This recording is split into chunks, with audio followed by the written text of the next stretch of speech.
आप सभी भक्तों को राधे राधे।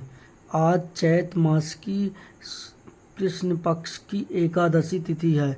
इस एकादशी को पाप मोचनी एकादशी के नाम से जाना जाता है। कुछ स्थानों पर इस पाप मोचनी एकादशी ग्यारस भी कहते हैं। पाप का अर्थ है अधर्म और मोचनी का अर्थ होता है मुक्ति पाना। तो इसलिए पाप मोचनी एकादशी पापों को नष्ट करने वाली एकादशी है।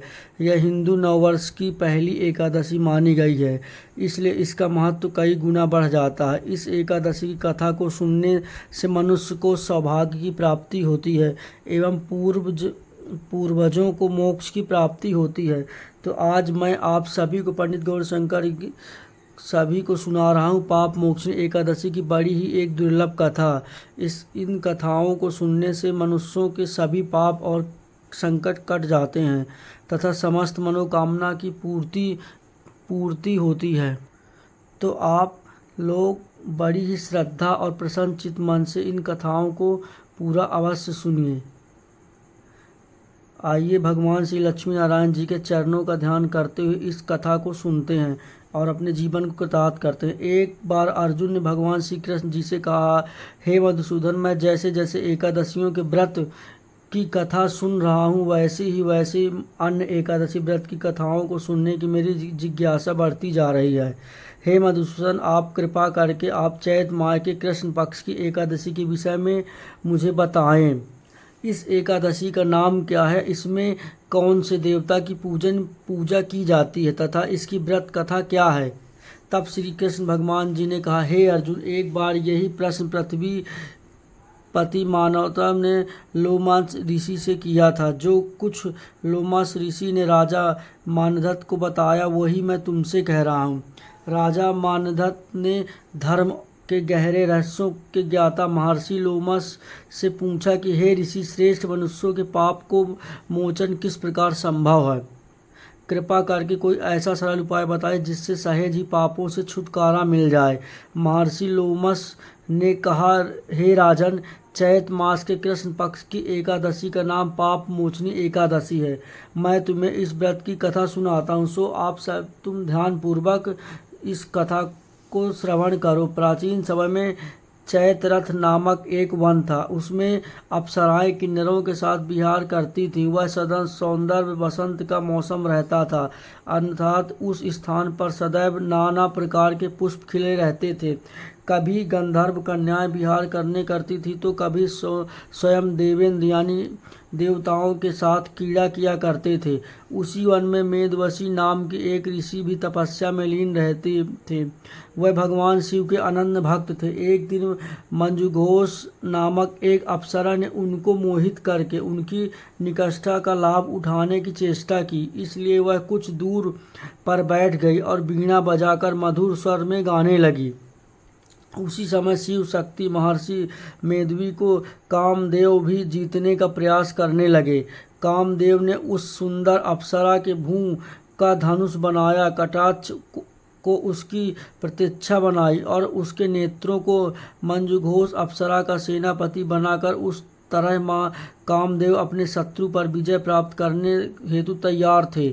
उस समय महर्षि मेधवी युवावस्था में थे और वह काफ़ी हष्टपुष्ट थे। उन्होंने यज्ञोपवीत दंड तथा दंड धारण कर रखा था। महर्षि स्वयं दूसरे कामदेव के समान प्रतीक रहते थे। युवावस्था में भी वो हष्टपुष्ट थे तथा उन्होंने कभी यज्ञोपवीत तथा दंड धारण कर रखा था। महर्षि स्वयं दूसरे कामदेव के समान प्रतीत हो रहे थे।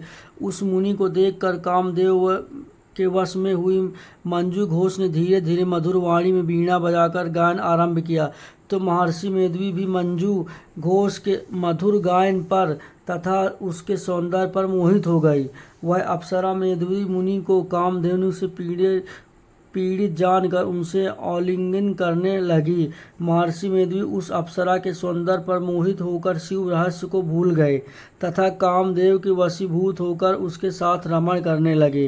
काम के वशीभूत होने के कारण मुनि को उस समय दिन रात का कुछ ही ज्ञात नहीं रहा। तथा अत्यंत दीर्घकाल तक वे दोनों रमण करते रहे।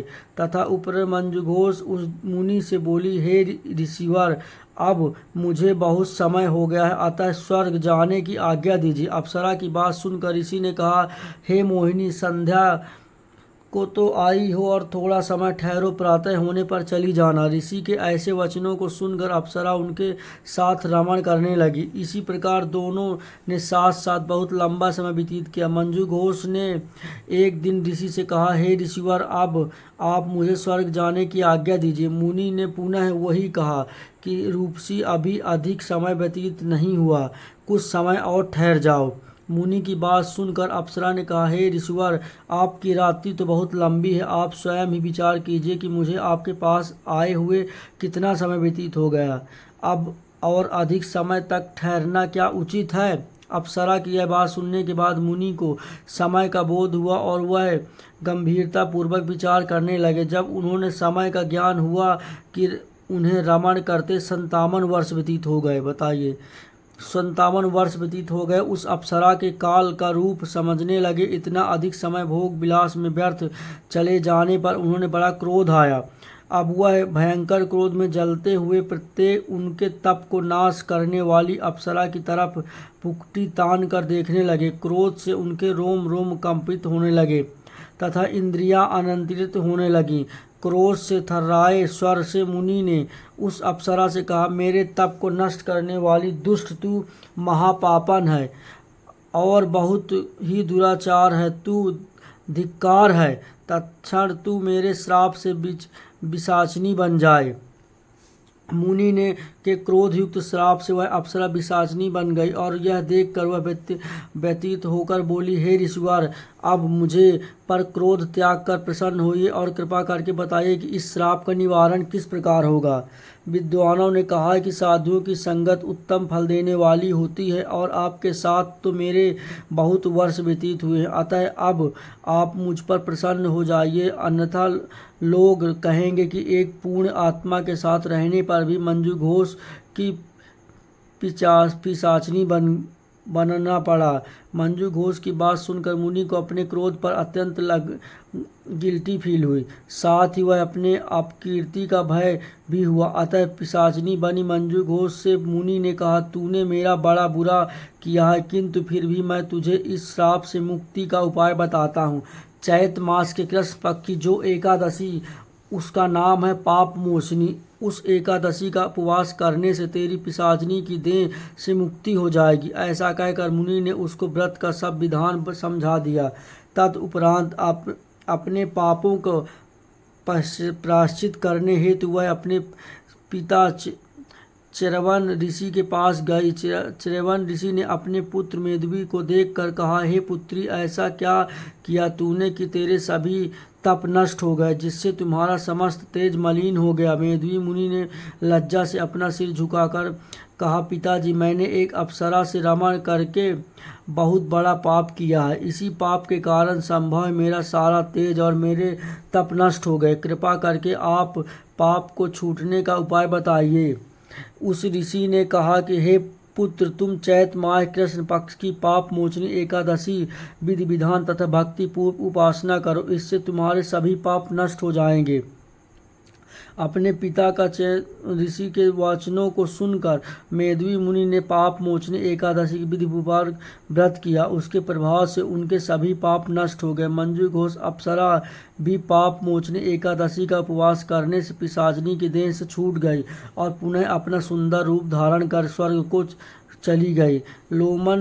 लोमस मुनि ने कहा, हे राजन, इस पाप मोचनी एकादशी के प्रभाव से समस्त पाप नष्ट हो जाते हैं। इसी एकादशी कथा के श्रवण पर पाठन एकमात्र सहस्त्र यानी है 1000 गौ दान करने का फल प्राप्त होता है। इस उपवास को करने से ब्रह्म हत्या, स्वर्ण की चोरी, मधुपान तथा गौ हत्या आदि भयंकर पाप से नष्ट हो जाते हैं तथा अंत में स्वर्गलोक की प्राप्ति होती है।